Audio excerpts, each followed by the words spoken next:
حضرت علی رضی اللہ تعالیٰ عنہ کے خدمت میں ایک شخص آ کے کہنے لگا، یا علی، ہر جانور کے منہ میں زبان ہوتی ہے لیکن مچھلی کے منہ میں زبان کیوں نہیں، اور مچھلی پانی میں ہی کیوں رہتی ہے؟ بس یہ کہنا تھا تو حضرت علی رضی اللہ تعالیٰ عنہ نے فرمایا، اے شخص، یاد رکھنا، اللہ نے مچھلی کے منہ میں زبان بھی دی تھی اور اس کو یہ طاقت بھی دی تھی کہ وہ خشکی پہ چل سکے، مگر افسوس اس نے خود پہ ہی ظلم کیا۔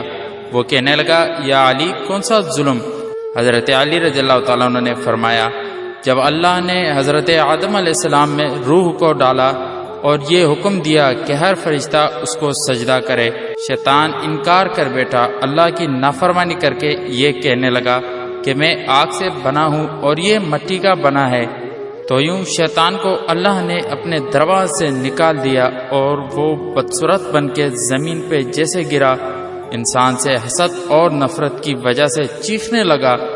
اور ہر کسی کو بتانے لگا کہ انسان اس زمین پہ ظلم کرے گا۔ اے شخص، اس وقت مچھلیاں زمین پہ بھی چلا کرتی تھی اور پانی میں بھی رہا کرتی تھی، اس کے منہ میں زبان بھی ہوا کرتی تھی۔ شیطان نے سب سے پہلے مچھلی کو بھٹکایا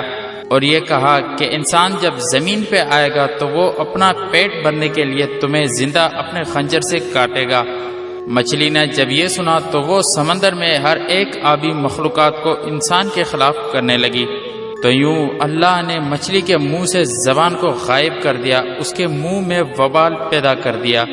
اور یہ حکم نافذ کیا کہ کوئی بھی انسان تمہیں زندہ نہیں کاٹے گا، اور تمہاری حد قدرت نے پانی تک محدود کر دی ہے۔ تم جب پانی سے جدا ہوگی تو خود ہی تڑپ کے مرنے لگو گی۔ تبھی جب حلال مچھلی پانی سے جدا ہوتی ہے تو وہ تڑپنے لگتی ہے اور اس کے جسم کا سارا خون اس کے گلے میں آ کے جمع ہو جاتا ہے۔ اسی لیے مچھلی کو ذبح نہیں کیا جاتا، کیونکہ ذبح کرنا اس لیے واجب ہے تاکہ جانور کے رگوں کا سارا خون گوشت سے الگ ہو کر بہہ جائے۔